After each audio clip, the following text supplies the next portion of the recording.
¿Qué tal? ¿Cómo estás? Es un gusto para mí saludarte nuevamente y darte la bienvenida como todas las veces aquí a mi página Aliento de Vida y a Manantial Palabra Viva. Es un gusto para mí, ¿verdad? En este momento poder venir y compartir lo que es el mensaje de Dios para tu vida. Bien, seguimos en este momento, ¿verdad? A continuación lo que es de las manos del alfarero y estamos hablando de las iglesias del apóstol Pablo, pero en esta ocasión estamos hablando de Tito. Ayer empezamos esta serie y ahora vamos a ir ya con el segundo tema. Pero antes de todo ello vamos a orar, vamos a poner en las manos de Dios lo que corresponde a este día. Así que acompáñame a orar, por favor. Gracias, bendito Dios, estamos ya aquí ya dispuestos a poder compartir lo que es este mensaje o esta enseñanza referente, Señor, a las cartas del apóstol Pablo, Señor, de las iglesias del apóstol Pablo. Así que en este momento te rogamos, mi Dios, que tome control de todo lo que pueda acontecer a nuestro entorno, Señor, y que este mensaje quede bien cimentado en los corazones de las personas que van a escuchar en este momento tu voz. Gracias, bendito Señor, en este instante, Señor, prepara nuestros corazones y que esta palabra caiga como semilla en esa tierra fértil que va a producir el fruto a 100 por 1, como dice tu palabra, y va a cumplir el propósito para lo cual está siendo enviada en este instante. Gracias, bendito Señor. Amén y amén. Muy bien, las iglesias del apóstol Pablo y en esta ocasión a Tito.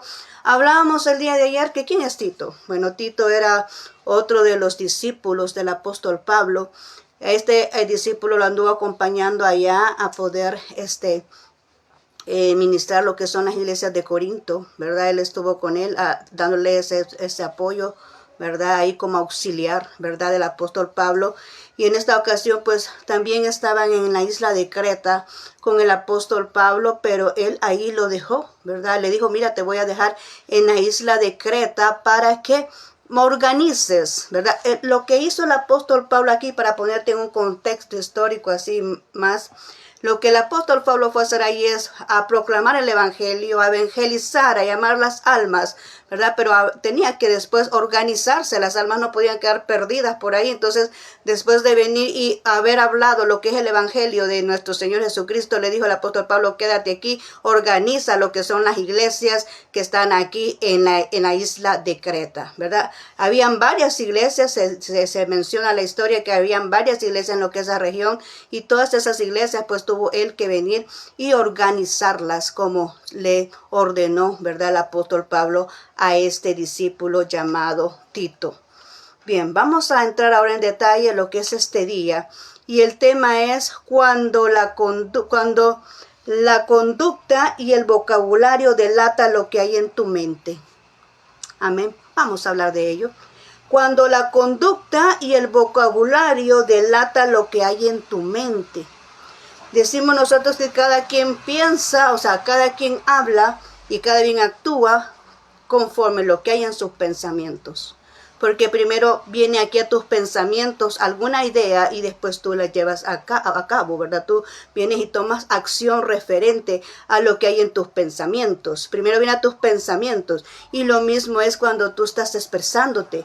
Primero vienen esas palabras a tu pensamiento y coordina el cerebro todo, ¿verdad? Para luego que sea expuesto a través de tus palabras. ¿Cómo podemos conocer a una persona? Por cómo actúa y por cómo habla. Amén. Porque eso delata cómo es la persona. Entonces vamos a irnos aquí ya a la palabra de Dios. Quiero que vayas a Tito, capítulo 1, 15, 16. Tito 1, 15, 16, vamos a leer la palabra de Dios y decimos lo siguiente. Para los puros todo es pureza, pero para los corruptos e incrédulos no existe nada puro. Al contrario, tienen corrompida la mente y la conciencia. Profesan conocer a Dios, pero con sus acciones la niegan. Son abominables, desobedientes e incapaces de hacer algo bueno. Amén. Este problema estaba surgiendo aquí en estas iglesias que estaban aquí en esta isla de Creta, ¿verdad? Y recordemos que Tito significa honorable, defensor y fuerte. ¿Verdad? Entonces vemos aquí estas circunstancias. El apóstol Pablo lo pone aquí lo deja en esta isla, ¿verdad? Le asigna en esta isla tener que poner orden, tener que venir y organizarlo todo, porque solamente tenía en sus manos lo que son las personas que habían reconocido a Jesús y tenían que venir y armar, como se dice aquí, la organización de una iglesia, ¿verdad? Entonces eso es lo que esta persona, Tito, es lo que iba a hacer en ese lugar. Pero vemos estas características, qué problemas son las que habían en esos lugares, en esas regiones. Los cretenses eran muy conocidos por ser personas glotonas, ¿verdad? Había problemas de glotonería. Habían problemas ahí de holgazanería, habían problemas de deshonradez, ¿verdad? En toda esa zona. Entonces todo eso es lo que esta persona, Tito, ¿verdad? Iba a ir a trabajar con ellos. Tenía que conocer cuáles eran las bases de estas personas, cómo eran sus antecedentes, ¿verdad? Para poder venir y organizar la iglesia. Todos esos problemas tenían que desaparecer. En ese instante que ellos tenían que organizar la iglesia, todos estos problemas de deshonradez, de glotonería, de holgazanería tenían que desaparecer de ese lugar, ¿verdad? Entonces era un reto muy grande, ¿verdad? Para Tito en esta ocasión. Pero vemos en primer lugar que dice que para los puros todo es pureza. Y es una verdad. Cuando nosotros hablamos de pureza en nuestros pensamientos, es que tenemos a Jesús en nuestro corazón y en nuestra mente. Recordemos que el Señor dijo en su palabra, ya no voy a poner mis leyes en unas tablas, sino que hoy las voy a poner en sus mentes, en sus pensamientos y en su corazón. Cuando una persona ha nacido de nuevo, como hablamos ayer, una persona regenerada y una persona ya convertida, ¿verdad? Ya transformada, es una persona que tiene la palabra de Dios en su mente y en su corazón. Entonces, cuando el Hijo de Dios está siempre conociendo la palabra de Dios, tiene la palabra en sus pensamientos, eso es lo que va a manifestar cada vez que se exprese. ¿Has escuchado usted esas personas cristianas cuando alguien necesita ayuda? El Señor está contigo. El Señor te va a ayudar. La palabra de Dios dice esto y esto y esto. Esas son palabras y pensamientos de una persona que anda pura en sus pensamientos, que solamente anda Jesús en sus pensamientos, ¿verdad? Entonces, por eso dice aquí, para los puros todo le es pureza, porque ve las cosas de esa manera. No, su perspectiva no es algo incorrecto, no anda buscando aquello como doble sentido o aquellas imágenes que presentan un doble mensaje. El que anda pensando en pureza, el que tiene sus pensamientos puros, simplemente ve lo bueno, como también en las personas. Cuánta gente viene y critica a otra persona y va sacando aquellas características que tal vez la persona sí las tenga o tal vez no las tenga, pero la gente siempre se enfoca en lo malo de la otra persona. Pero el que anda con sus pensamientos puros siempre detecta lo bueno de cada persona, y qué bueno sería que todos fuéramos así. Que no estuviéramos pensando, ay, mira qué vestidora que trae aquella, o mira los zapatos, y estamos criticando, y estamos señalando, y estamos viendo las actitudes incorrectas de las personas, como que sí las tienen, o como que nuestra perspectiva hace ver algo que no es, porque muchas veces es así.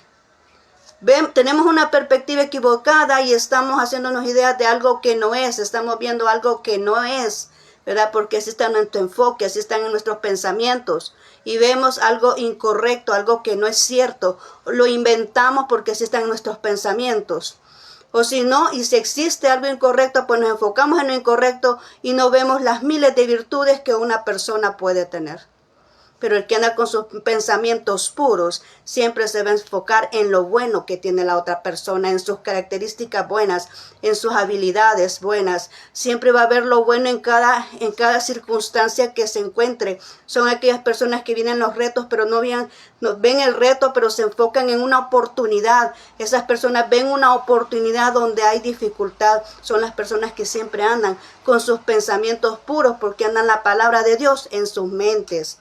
Y también dice aquí, para los puros todo es puro, pero para los corruptos e incrédulos no existe nada puro. Es lo que te estoy diciendo. Descalifican a todo, ¿verdad? Lo que dicen los que son corruptos, incrédulos, nada es puro. Todo ven problema, todo ven dificultad, todos se enfocan en lo que no es. y hacen una verdad de una mentira muchas veces, ¿verdad? Y se enfocan en lo negativo de la persona o se inventan lo negativo, porque te estoy repitiendo, cada quien tiene su propia perspectiva de cómo ve las cosas, cada quien tiene su propia perspectiva de cómo reacciona ante las dificultades, ante las experiencias que vienen a nuestra vida, ¿verdad? Y todo el que tiene pensamientos impuros, todo lo condena, todo lo condena, todo es malo. Todo es defectuoso, nada sirve. Esa es la persona que está con los pensamientos impuros. Todo lo vuelve en una manera incorrecta. Piensa cosas incorrectas. Su mente está enferma. Y ahora en adelante quiero que tú digas esto. Cuando ves a una persona viendo otra cosa que no es, está enfermo de sus pensamientos. La persona que verdaderamente está enferma en sus pensamientos es aquella que viene y corrompe todo lo que ve. Que no es así, pero ve cosas malas. No se enfoca en lo bueno de la persona, se enfoca en las cosas malas de la persona e inventa cosas malas de las personas. Eso está enfermo de la mente. Amén. No tiene a Jesús en su mente.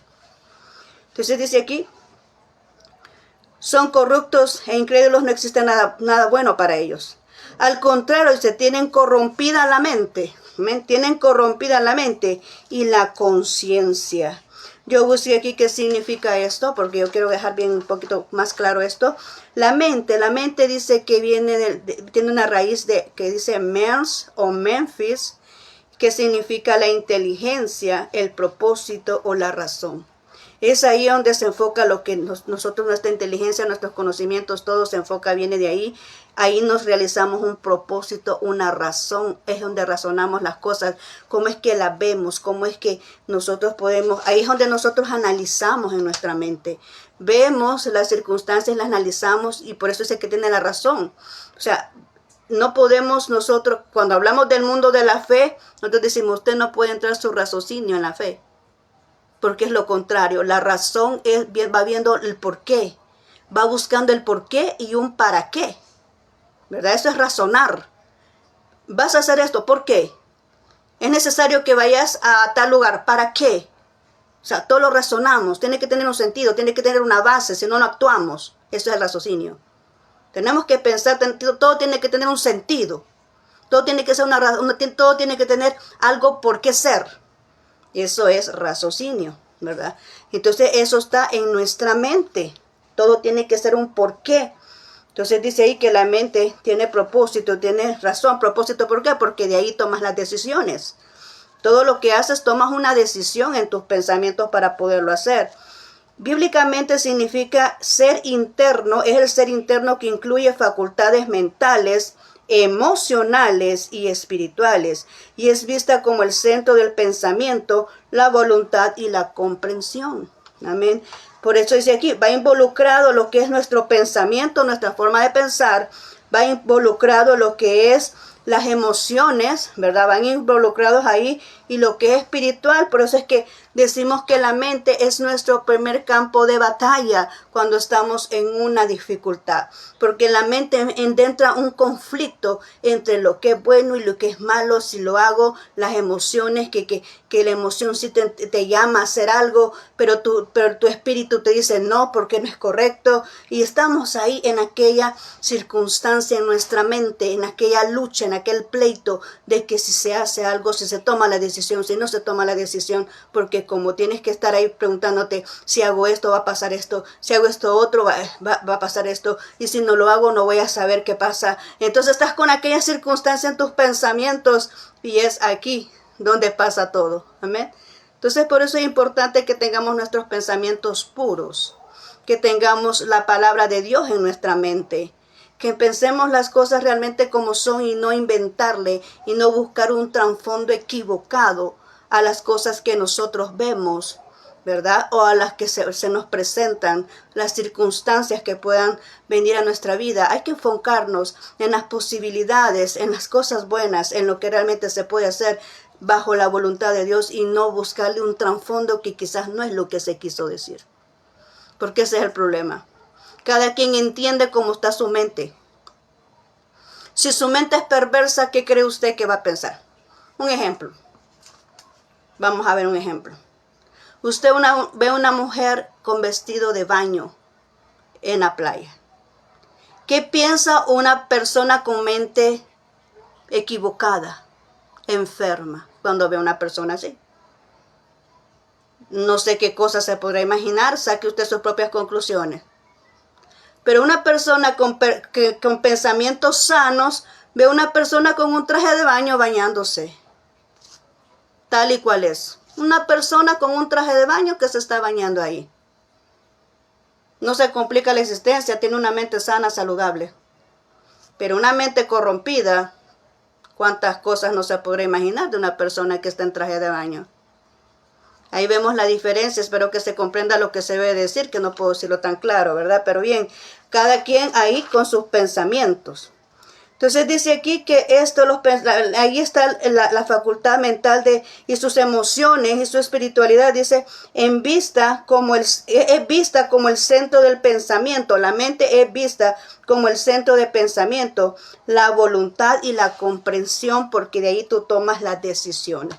Es ahí donde tú ves la información, tú la analizas, tú vienes y dialogas en tus pensamientos.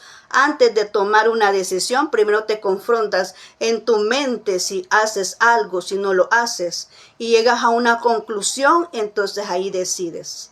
Entonces todo se da en el pensamiento. Por eso dice aquí que los pensamientos de esas personas muchas veces son corruptos, y también la conciencia. ¿Y qué es la conciencia? La conciencia dice que viene de la raíz kun, que significa con, sire, que significa saber, conocer y discernir. Bíblicamente, la conciencia es la facultad dada por Dios para conocer el bien y el mal y juzgar sus propias acciones. Un ejemplo de ello fue como en el huerto del Edén. Práctico. ¿Qué fue lo que pasó ahí con Adán y Eva? Todos eran inocentes. Hay una época, hay un periodo que es el periodo de la inocencia, donde ellos fueron creados y andaban tranquilamente, naturales, normales, desnudos, sin ningún pensamiento malo. ¿Qué pasaría ahora si ven una persona, si hubiera unas personas así que andaran desnudas en la calle? ¿Qué se pensaría ahora? A la mente perversa, la mente sucia, la mente equivocada. ¿Qué pensaría? Pero en aquel entonces, cuando solo estaba Adán y Eva y andaban desnudos, ellos no se tenían pena. ¿Por qué? Porque había inocencia entre ellos. Es como que dos niñitos pequeñitos anduvieran desnudos. No hay ninguna malicia, no hay nada ahí de perversidad, porque son criaturas inocentes. Asimismo era la humanidad antes, no había inocencia. ¿Quién provocó que conocieran el bien y el mal? Dios les dio una orden, le dijo, miren, no coman de ese árbol que está en el centro, porque es el árbol de la ciencia del bien y el mal. Si comen de él, de cierto morirán. Si comen de él, de cierto morirán. Si se acercan a él, de cierto morirán. ¿Por qué? Porque dice, ahí estaba la serpiente. O sea, no, para ese entonces no estaba la serpiente, pero el Señor les hizo esa aclaración. Dijo, él les dando la oportunidad de decidir, pero ellos desobedecieron. Ellos no hicieron caso a Dios. Ellos, bueno, más que todo Eva, ¿verdad? Se encontró con la serpiente, que nosotros conocemos la historia muy bien. El diablo se representó en la serpiente y la engañó, cambiando el argumento, porque el diablo es un engañador, ¿verdad? Cambió el argumento de lo que Jesús había dicho, de lo que Dios había dicho para ese entonces, y engañó a Eva. Pero ¿qué pasó cuando Eva y Adán comieron del fruto que no debían de comer? Entonces ya eran sabedores del bien y el mal. ¿Qué dijo Dios? Vamos a sacarlos del huerto, porque no vaya a ser ahora que ya conocen el bien y el mal, entonces vayan también a comer del árbol de la vida. Entonces lo sacó del huerto, ¿verdad? Por eso. Entonces, desde entonces el ser humano ya conoce el bien y el mal. Lleva una edad donde ya conoce el bien y el mal. ¿Desde cuánto? Más o menos de un niño de 8 años ya sabe qué es bueno y qué es malo. Ya el niño quizás de 7 años ya sabe cuando ha hecho una travesura y se esconde de papá y mamá porque ha hecho una travesura. Entonces ya sabe qué es el mal y qué es el bien. Entonces eso es nuestra conciencia. Cuando nosotros ya sabemos que hemos hecho mal, que hemos hablado mal, que hemos hecho una actitud incorrecta, que hay algo que no nos deja tranquilo, aquí decimos, ay, tengo un cargo de conciencia. ¿Cuándo decimos eso? Cuando sabemos que hemos hecho algo malo, cuando sabemos que no debimos de haber actuado de esa manera, cuando sabemos de que está aquello ahí. Y nosotros decimos, es el Espíritu Santo realmente el que te está diciendo que hiciste algo incorrecto, que no debiste de haber actuado de esa manera. Y te estás con el cargo de conciencia, no estás tranquilo. ¿Por qué? Porque sabes el bien y el mal, ¿verdad? Sabes el bien y el mal. Pero aquí dice en la porción bíblica, tienen corrompida la mente y la conciencia. O sea, cuando está hablando de corrupción, está diciendo que no tienen ningún apego a nada. O sea, una corrupción es algo que ya está ya tienen como esa piel gruesa, ¿verdad? Que ya no tiene su corazón o su mente ya endurecida. Tiene una fortaleza mental, cuando hablamos de pensamientos, tiene una fortaleza mental que no le permite entrar lo correcto. Sí que ya tiene un semillero lleno de ¿qué? De semillas equivocadas, ¿verdad? En su mente, que piensa cosas malas, cosas incorrectas, ¿verdad? Es una persona que ya no tiene aquella, es una persona insensible. Es una persona insensible que no le duele el dolor ajeno, ¿verdad? Esa es una persona ya corrupta que hace tantas acciones incorrectas, tantas acciones desagradables, tantas acciones que van contra de la voluntad establecida por Dios. Es una persona corrupta, ¿verdad? Entonces dice aquí, tiene corrompida la mente y la conciencia. Profesan conocer a Dios, y aquí vamos al trasfondo de la iglesia, ¿verdad? Porque cuando vemos una persona que no conoce a Jesús, pues podría ser hasta cierto punto aceptable, pues no conoce a Dios, aunque no es un permiso, ¿verdad? Para que la gente actúe así. Porque yo creo que eso de hacer maldad llega a un límite que cansa y aburre. Porque no fuimos creados para eso. Y cuando una persona no es creada para algo, aburre. Cuando tú haces una asignación que no es la que se te fue delegada, o te mandan en un trabajo a hacer algo que a ti no o sea, que no fue para lo que tú naciste, comienzas con entusiasmo, sí, pero al final te aburre. Y al final detestas lo que estás haciendo. ¿Por qué? Porque no fue para eso que Dios te dio las habilidades. No tienes habilidades para eso, no, que estás haciendo algo a la fuerza. Entonces al final aburre. Así ha de ser eso. Cuando una persona está haciendo el mal, yo creo que llega un punto donde realmente dice, ay, estoy hastiada de esta vida. ¿Por qué? Porque no fue para eso lo que Dios nos creó. Dios nos creó para representar su reino. Dios nos creó para adoración a Él. Dios nos creó para Él deleitarse con la creación que hizo. Y para que nosotros nos deleitáramos en su presencia. Para eso Él nos creó a nosotros, para ser personas de bien, no de mal. Entonces, cuando nosotros hacemos algo para lo cual no fuimos diseñados, obviamente llega un punto donde dice uno, ya me hastié de eso. Y hay personas que hasta se quitan la vida por eso. Hay personas que dicen, no, esta vida no tiene remedio, y mejor prefieren suicidarse. Mejor prefieren suicidarse porque saben que han hecho mal. Porque saben que actuaron mal. Y la mejor manera de resolverlo es eso. Y es la manera equivocada. Porque todo tiene solución mientras tenemos vida. Mientras tenemos vida podemos corregir nuestro camino. Mientras tenemos vida, Dios anda buscándonos con la palabra de Dios para corregir nuestra vida. Y aquí estamos hablando de una iglesia, porque está hablando de una iglesia. Y dice aquí, de ahí de los cretenses, dice, y profesan conocer a Dios. O sea, están diciendo que conoce a Dios, pero sus acciones lo niegan. Dicen conocer a Dios. Sí, yo conozco a Dios, dice mucha gente, ¿verdad? Yo conozco a Dios, dice mucha gente. Sí, ¿de qué manera lo conoce?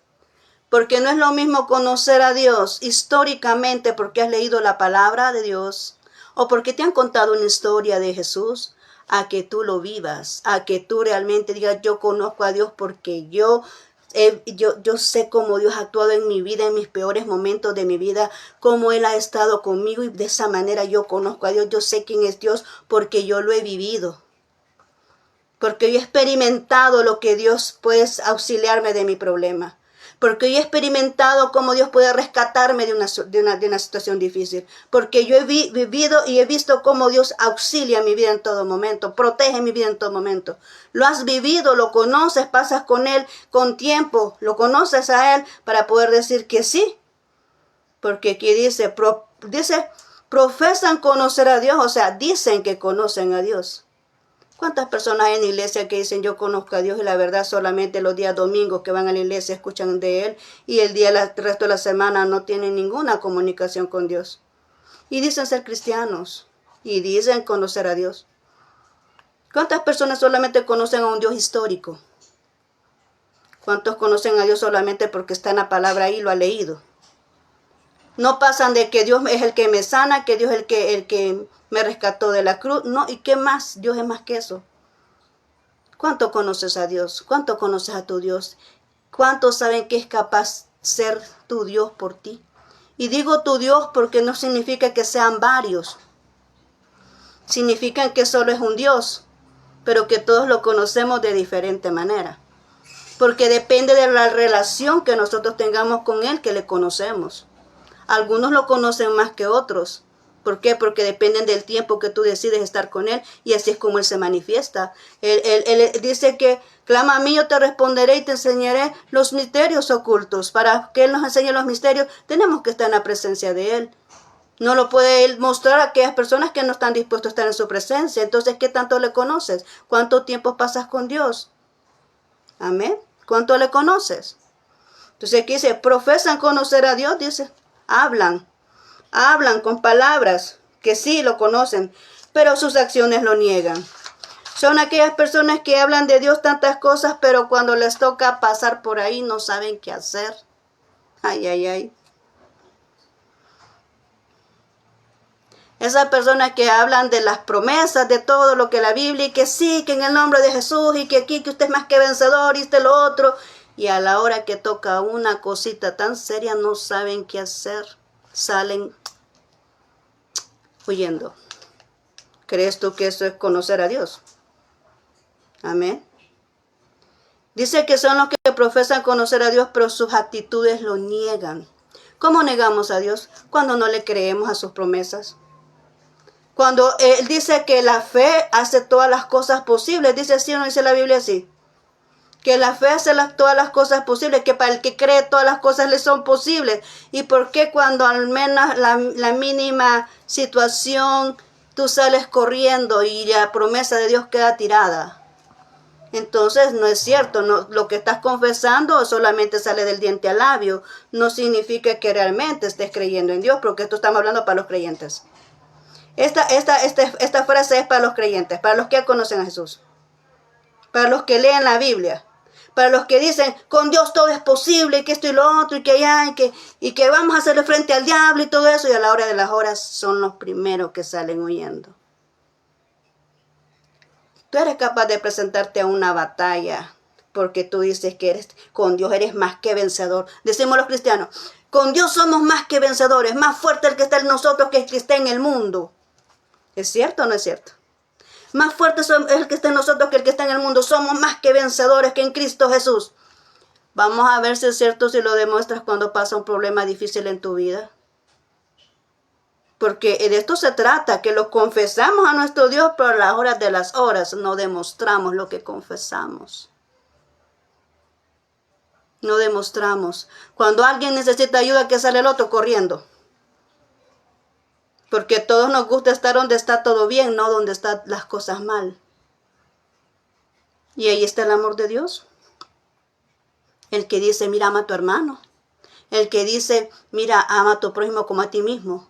No le hagas a otro lo que no te gusta que te hagan a ti. Pero a las horas de las horas que tenemos que demostrar eso, brillamos por nuestra ausencia. ¿Te das cuenta? Y este era el problema que había aquí. Este era lo que le estaba diciendo el apóstol Pablo a Tito. Yo no he entrado mucho en lo que son los enfoques muy a profundo lo que es esta carta, porque en su mayoría él está hablando casi lo mismo que a Timoteo. Las mismas indicaciones que Timoteo le estaba dando a Tito, porque Tito también era un joven. Y aquí nada más lo que vemos de diferente es esto, que le está diciendo que las personas profesan lo que no son capaces de accionar. Muchos criticamos otras circunstancias porque hay gente que critica porque está en una buena posición eclesiástica. Hay gente que critica al otro que no se puede defender por circunstancias tan mínimas, cuando hay otras circunstancias más graves, donde profesamos una palabra que no somos capaces de cumplirla. Y cuando profesamos una palabra que no la cumplimos ni siquiera aquellos que predicamos la palabra de Dios, estamos en esta circunstancia. Y perdóname que te hable de esta manera porque Dios lo está diciendo. Yo estoy aquí para hablar la palabra de Dios, lo que Él pone en mis pensamientos decir. Ok. Entonces, vamos a esta realidad aquí. Esta es la realidad de la iglesia. Esta es la realidad de la iglesia. Estamos hablando de problemas que la iglesia tiene que debe de solucionar. Y esta es una realidad de la iglesia. Profesa una palabra que no es capaz de cumplir. Amén. Ok. Tienen doble cara. Dicen una cosa, hacen otra cosa. En el momento de poder demostrar lo que han creído, ¿cómo dije esta palabra? Salen huyendo, ¿verdad? Salen huyendo. Entran en duda, no creen que se puede cumplir la palabra en la cual han creído. Entonces, estamos en esta condición, en que profesamos algo que no somos capaces de cumplir. Amén. Y luego dice aquí, profesan conocer a Dios, pero sus acciones lo niegan. Y dice, son abominables, desobedientes, incapaces de hacer algo bueno. Dice acá que son abominables. ¿Qué es una persona abominable? Es una persona que tiene una conducta ofensiva a Dios. A Dios. Es la oposición directa a su santidad y a su justicia. Es una persona repugnante, odioso, desagradable, algo que siempre está en contra de la voluntad de Dios, alguien que está en contra de que se cumpla lo establecido de Dios en una persona. Es alguien que siempre pone obstáculos a aquel que está haciendo lo correcto. Eso es abominable para Dios. ¿Cómo crees que que Dios ve aquello en que una persona está predicando el evangelio, está con su corazón sincero y otra persona le ponga bloqueo para que no lo oigan? Son manos ensangrentadas. Voy a predicar un mensaje que así se llama, manos ensangrentadas. De aquellos que se ponen en oposición a que la voluntad de Dios se cumpla en la vida de una persona. Son manos ensangrentadas. Y así estás ahí enfrente edificando la iglesia con manos ensangrentadas cuando has desdichado la vida de otra persona. Estás con manos ensangrentadas queriendo administrar la iglesia cuando sabes que has hecho una conducta incorrecta hacia una persona y le ha servido de tropiezo. Ok. Eso es abominación ante Dios. Es abominación ante Dios. Conductas ofensivas a Dios. Oposición directa a su santidad. Cuando tú vienes y llevas la contraria de lo que Dios ha establecido, dices que es malo fornicar, pero tú estás fornicando y eres un ministro de Dios. Dices ahí que es malo robar, pero tú estás robándole a tu hermano cuando en cualquier circunstancia de su vida lo que esté haciendo. Estás tomando su proyecto, estás ocupando su lugar, estás usurpando un lugar que no te corresponde, estás tomando las ideas de tu hermano y tú estás siendo bien bonificado con ello. Entonces tú crees que Dios le agrada eso, va en contra de la santidad de eso. Que tú vengas y estés agrediendo a tu propio hermano allí en la iglesia. Ocupes un lugar de dominio, ¿verdad? Para venir y hacer sentir a aquel más poquita cosa. Aquel que no se puede defender y como dicen, el que tiene el micrófono es el que habla. Entonces dice alguien, aquel no se puede defender, pues como yo soy el que tengo el micrófono, pues puedo acabarme a aquella persona que no se pueda defender. Y aunque aquel que no se pueda defender esté en su justo derecho. Ocupamos nuestra influencia para dañar al otro, que está haciendo lo correcto. ¿Es así o no es así? Ocupamos la influencia para cerrarle puertas a aquellos que tienen su justo derecho de poder entrar por esas puertas. ¿Es así o no es así? Ok. Aquí dice abominación. Dice que es la oposición, todo lo que se opone es la oposición directa a la santidad y a la justicia. Cuando te interpones en un derecho legítimo de una persona, estás agrediendo esto. Estás en completa oposición a un Dios omnipotente, a un Dios todopoderoso, que Él sabe cómo defender su iglesia, sabe cómo defender, ¿verdad?, lo que Él es. Pero nosotros, los hijos de Dios, conociéndole muchas veces, nos comportamos de esta manera, sirviendo de oposición al hermano solamente porque tengo envidia del hermano. Como no puedo ser como esa persona, pues entonces lo ataco, le levanto calumnia. Entonces hablo mentiras de esa persona para que nadie le dé oportunidades. No simplemente puedo hacerlo, le voy a bloquear todas sus redes sociales. No simplemente lo puedo hacer, le voy a inferir para que todo el mundo le cierre las puertas. No, como tengo influencias, pues voy a hablar que nadie lo invite. Que esa persona ya no aparezca. ¿Verdad? ¿Por qué? Porque tengo esa influencia y le cierro las puertas porque tengo envidia de esa persona. No puedo ser como esa persona, simplemente esa persona me cae mal. Entonces por eso no quiero que haga nada. Manos ensangrentadas. ¿Ok? Manos ensangrentadas. Porque todo aquel que afecta la vida de un inocente tiene sus manos ensangrentadas. Todo aquel que levanta calumnia a una persona tiene manos ensangrentadas. Muchas veces no es necesario matar con un arma. No solo con un arma se mata a una persona, también con calumnias y con afectarle su integridad ante la sociedad, también se elimina a una persona. Manos ensangrentadas. Creo que me pasé otro tema, pero es que está interesante esto. Ok, manos ensangrentadas, y así hay muchos en la iglesia. Discipulando, ahí adorando y edificando con manos ensangrentadas. ¿Tú crees que a Dios le agrada eso?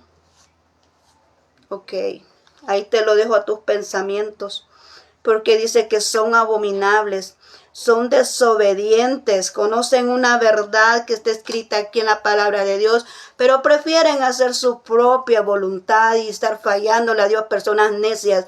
Y después cuando les va mal andan buscando un responsable cuando ellos mismos han desobedecido a lo que está escrito en la palabra de Dios. Es una persona desobediente es cuando aquel te está advirtiendo, como el ejemplo de un padre a un hijo, te está diciendo, mira, no hagas eso porque te va a ir mal. Mire, hijo, no vaya allá porque no va a tener buenos resultados. Mire, hijo, no haga eso. Y resulta que la persona siempre hace lo que quiere hacer. Y cuando vienen las consecuencias, generalmente siempre alguien busca un culpable. Y yo siempre he dicho, usted no busque culpables cuando usted ha sido necio en hacer lo mismo. Ese es mi pensamiento. Si usted ha sido necio en algo y se le ha dicho tantas cosas que es malo, si usted lee la palabra de Dios y aquí Dios le está diciendo, hay varias listas, Gálatas y Corintios, ahí está expresando todo lo que a Dios le desagrada y usted continúa haciéndolo sabiendo una verdad, no busque responsables cuando le vaya mal. Porque cada quien siembra, cosecha lo que siembra. Así dice la Biblia, lo que usted... dice, no os engañéis, no os engañéis. Dios no puede ser burlado. Y todo lo que usted cosechare, eso también segará. Todo lo que usted está sembrando, eso se le va a regresar. Significa, todo lo que está sembrando se le va a regresar. Si está sembrando maldades, pues maldades se le van a regresar.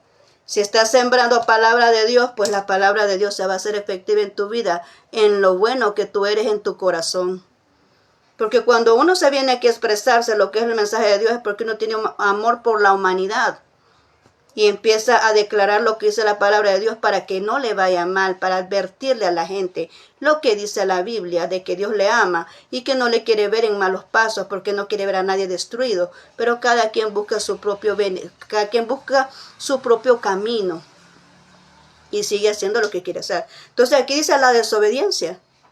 En la desobediencia entra todo aquello que usted no quiere hacer cuando sabe que está correcto. Cuando está desobedeciendo en este caso al Dios Todopoderoso que nos entregó esta palabra.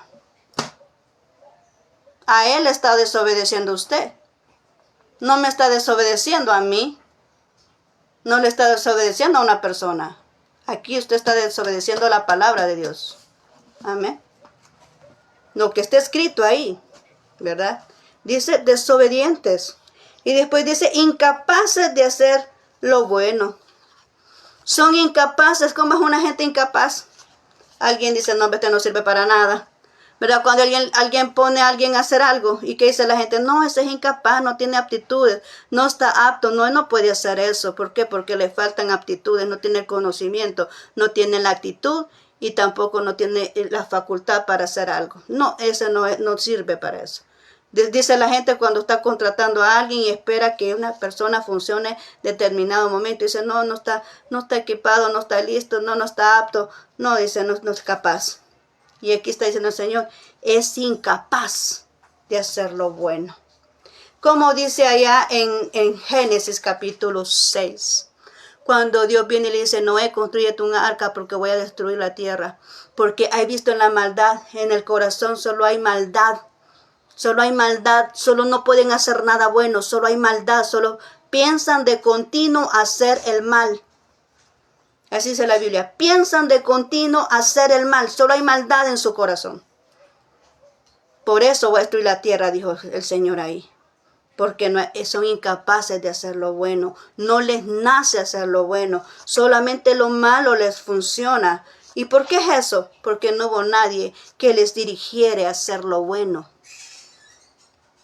Por eso sucede eso.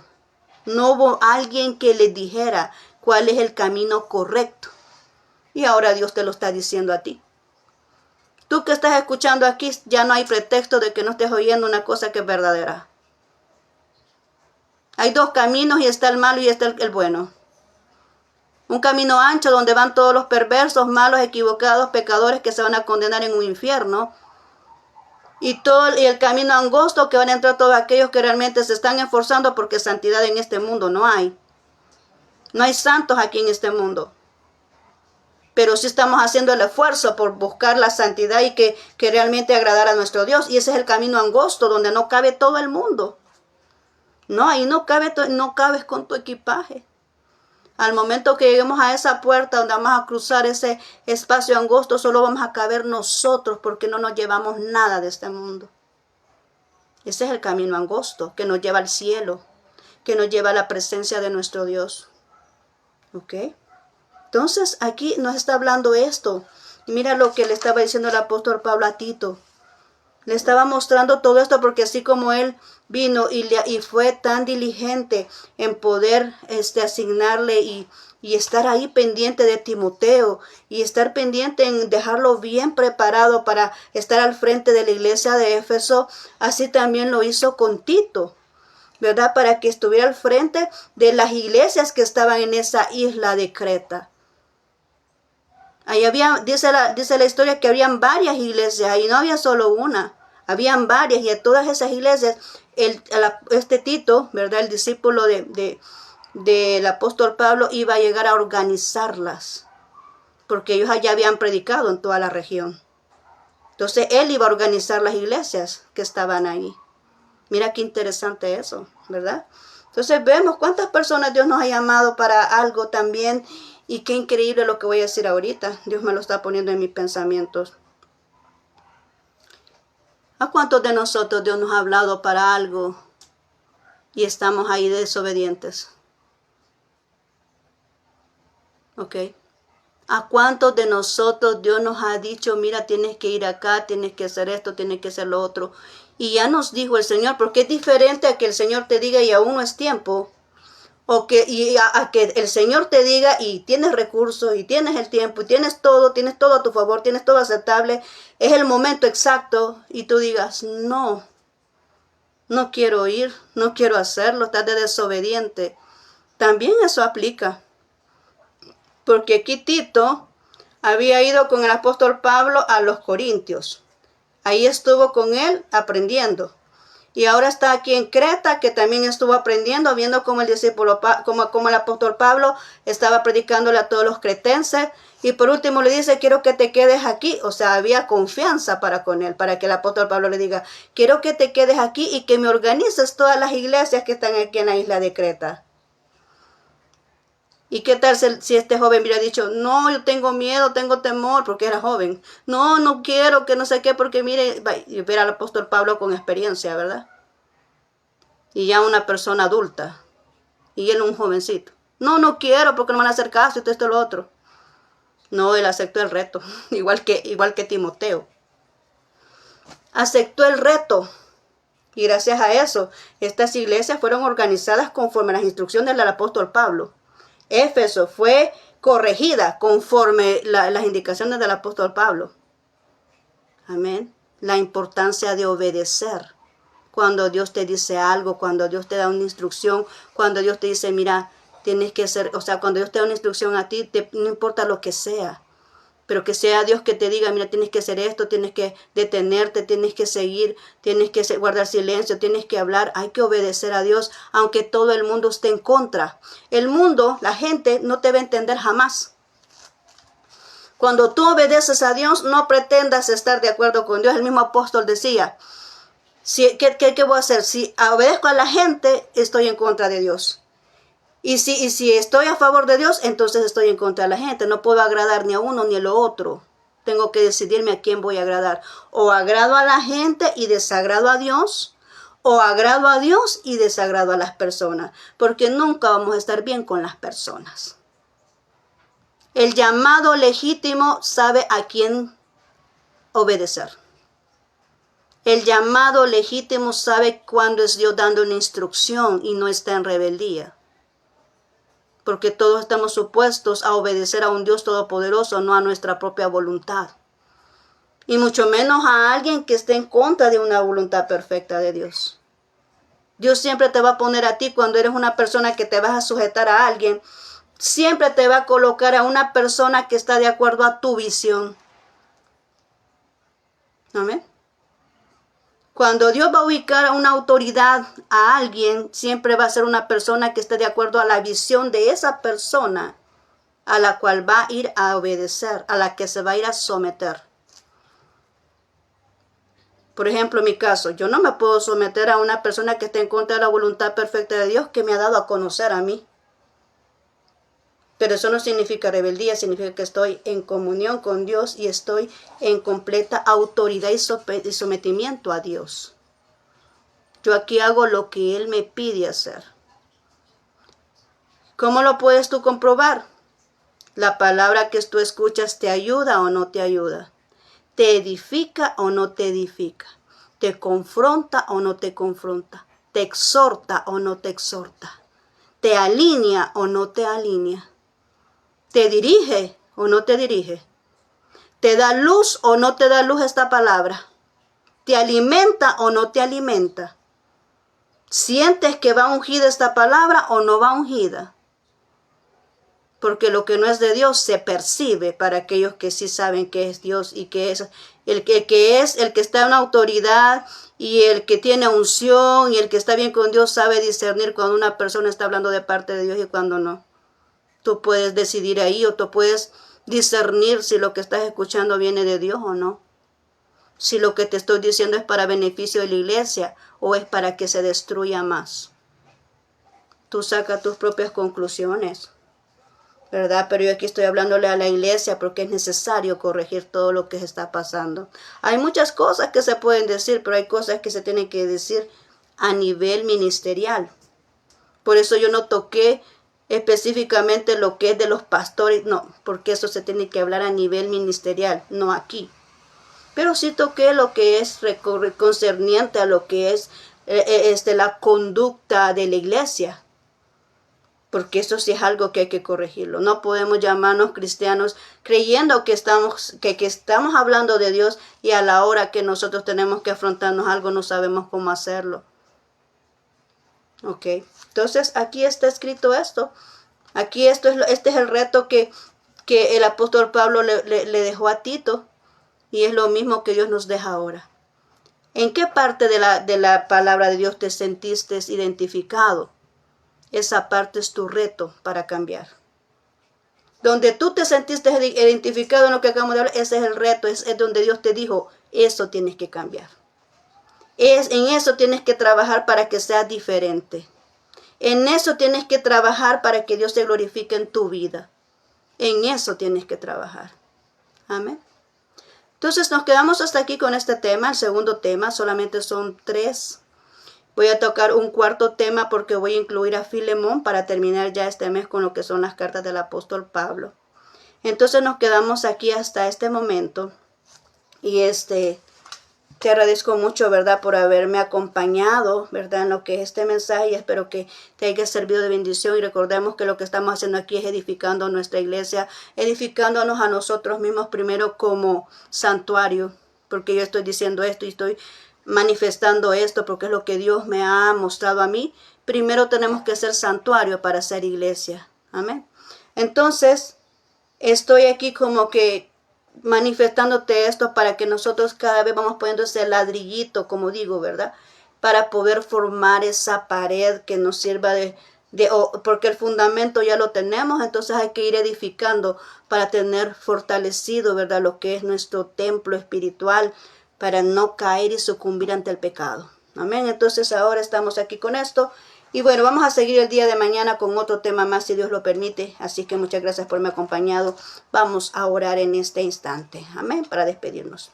Gracias, bendito Dios, ya compartí lo que es este segundo mensaje, Señor, referente a la iglesia de Creta, a la isla de Creta, donde está Tito, donde el apóstol Pablo envió a Tito a poder organizar todas esas iglesias.